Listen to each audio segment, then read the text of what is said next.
As we hear this gospel from the end of the Gospel of Mark, Jesus gives that command to his disciples to go and to baptize, proclaim that gospel to every creature. It says, whoever believes and is baptized will be saved. And I think it is worthy for us to reflect for just a little bit today on this idea of salvation, of what that means, how we understand salvation. Because there is an aspect in saying that in baptism we are saved. It says, Jesus says, whoever believes and is baptized will be saved. But there's also an understanding of salvation as having, again, one, already happened, and two, still to come. And we hold both of those things to be true in the Catholic understanding in the Catholic Church, that there is an aspect of already being saved and an aspect of, on that day of judgment, we will be saved. That day of judgment has not yet happened, and we can't be saved from it or until it actually occurs. There is that future aspect that must be a part of our understanding of salvation. So when someone asks, are you saved? You can say yes or no, and you could still have an understanding of both of those being correct. You could say yes and no. And that would probably be confusing to the person, but it would still be in some senses accurate to what we understand.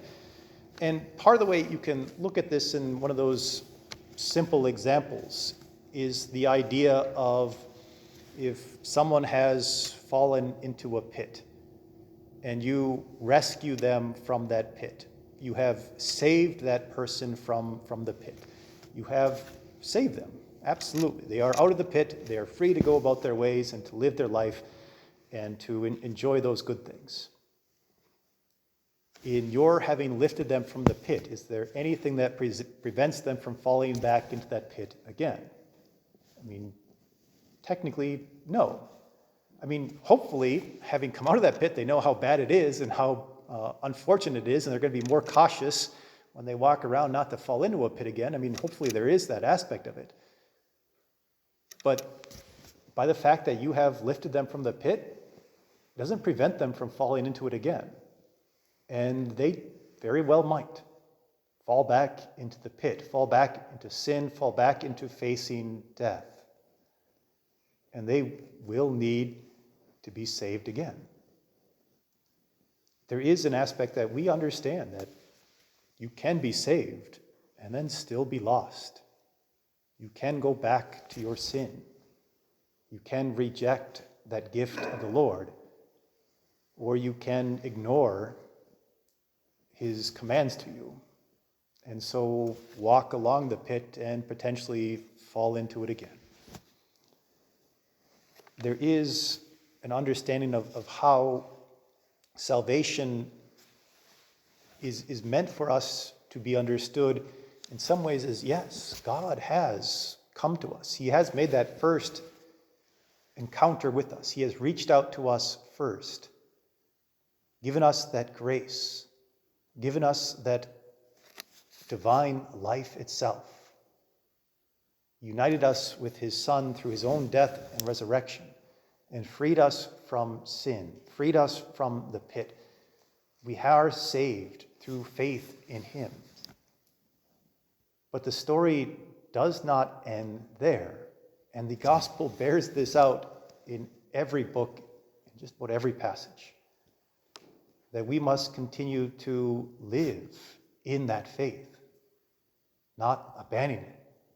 The Lord says, you must love the Lord your God with all your heart, with all your mind, with all your soul. To say, I want to follow Christ in everything. And not turn back to sin, not turn back to selfishness, not focus on myself or the things of this world, because that will lead me back into the pit.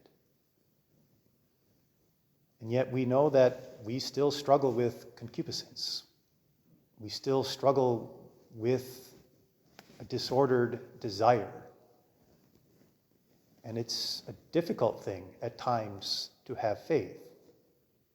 And sometimes that temptation, sometimes the wiles of the devil trick us or fool us, or deceive us, and we fall back again.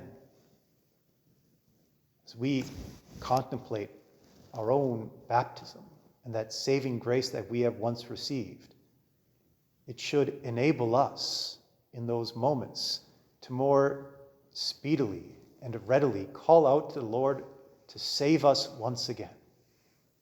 To say, Lord, I have sinned. Forgive my sin. To know that he has given us a sacrament by which we can be cleansed again after baptism. That he has given us that sacrament of reconciliation, of confession, of penance. And say, if you fall into a pit again, run to that sacrament so that you might be saved again. That you might not need to remain in there, or that you might not to ultimately be lost.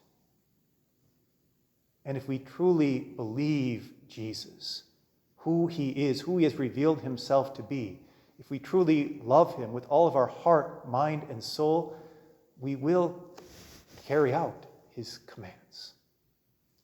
All that he has taught us, all that he has given us, and we will make use of those sacraments of the church,